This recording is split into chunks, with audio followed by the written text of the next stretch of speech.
Have you ever wondered where the tradition of carving jack-o'-lanterns comes from? It's more than just a fun Halloween activity. Its roots are buried deep in ancient rituals, a story of protection, of memory, and of a night when the veil between our world and the next is at its thinnest. Tonight, I want to tell you a story about that night, about a forgotten village, and a tradition that, if broken, invites the darkness in.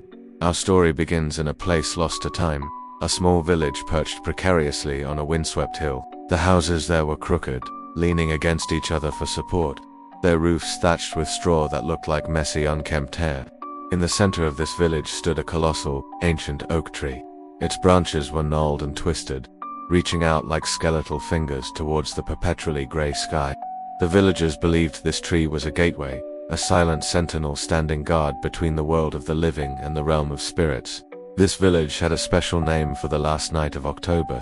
For them, it wasn't a night of candy and costumes. It was a solemn occasion, a night of survival. They believed that on Samhain, the spirits of the departed would rise from their graves and walk among the living. Some were benevolent, seeking the warmth of their old homes, but others were malevolent, lost, and hungry. They were the ones to be feared, to protect themselves. The villagers had a sacred ritual, passed down through countless generations. As dusk began to bleed across the horizon, every family would gather. They didn't have pumpkins. Instead, they carved grotesque, frightening faces into large turnips and gourds. Inside each, they would place a glowing ember from their hearth. These weren't just decorations, they were lanterns of warding, talismans. The ritual was precise. Each family had to place their carved lantern on their doorstep, its ghastly light a clear signal to the wandering spirits. It said, "This home is protected. We remember you, but you are not welcome here. Pass us by." Once the lanterns were placed, every door was bolted, every window shuttered. No one was to leave their home until the first light of dawn kissed the hilltop. The village would fall into an eerie, watchful silence, bathed only in the flickering, distorted grins of the carved sentinels. The light from the lanterns danced on the walls of the crooked houses, creating a web of moving shadows, making the entire village look like it was alive and breathing in the dark. This tradition was the very heartbeat of the village. It was a pact made with the unseen world, a promise of respect and a plea for safety. To forget the ritual was unthinkable. It wasn't just a personal mistake. It was an act that endangered everyone. It was like leaving a gate wide open in a fortress under siege. Forgetting meant inviting the cold, lonely spirits of the night, not just to your door but into the very heart of the village. And in the long history of this place, no one had ever been so foolish. Until one year, in a small house at the edge of the village lived the MacLeod family. There was Elspeth, her husband Donald, and their young son Finn. That year had been hard. A long illness had taken Donald's strength, and Elspeth had been consumed with caring for him, her days and nights a blur of worry and exhaustion. Little Finn, too young to grasp the gravity of their traditions, was more concerned with chasing the autumn leaves that skittered through the narrow village streets. As Samhain approached, the usual preparations that buzzed through the village passed the MacLeods by. The neighbors were busy sharpening their carving knives, selecting the best turnips from their harvest. But in the MacLeod house, there was only the quiet rhythm of care and the heavy air of sickness. Elspeth's mind was a fog. The date, the ritual, the importance of the night, it all slipped through her grasp like fine sand. On the evening of Samhain, as the sky turned a deep, bruised purple, a chill unlike any other descended upon the hill. One by one, the lanterns in the village flickered to life. Their ghoulish faces glowed with an orange, protective light, casting long, dancing shadows. Doors were bolted, shutters were latched. The village held its collective breath. But one house remained dark. The MacLeods inside. Elspeth had just gotten Donald settled for the night. Finn was already asleep in his small bed.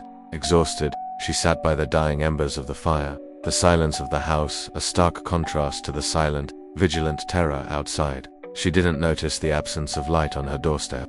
She didn't hear the collective gasp of the wind as it found one home unprotected. A low, persistent knock echoed through the quiet home. It wasn't loud, but it was sharp, cutting through the silence. Elspeth's heart jumped into her throat. Who would be out on a night like this? Everyone knew the rules.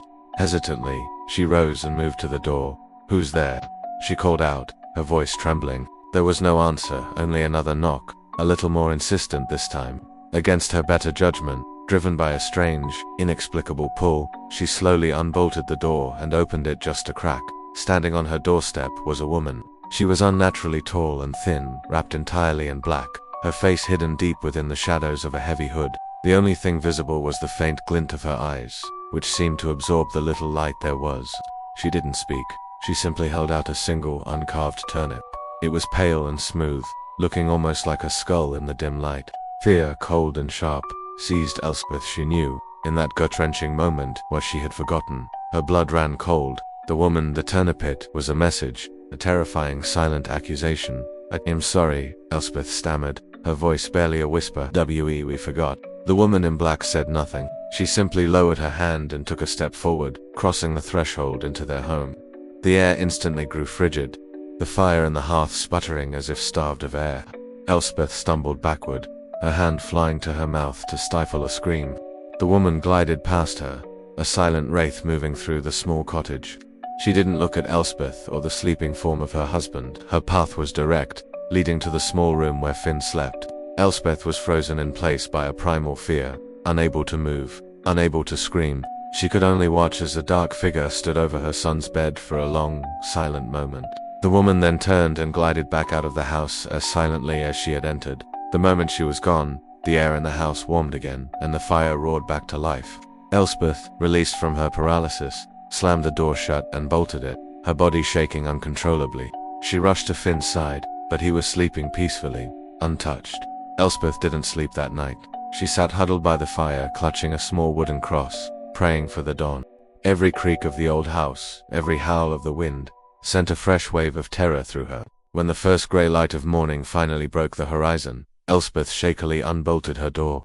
On her doorstep, where the dark woman had stood, sat a lantern. It was carved from the turnip she had been offered. The face on it was not grotesque or frightening. It was a face of profound sorrow, its eyes hollow, its mouth a thin, downturned line of eternal grief.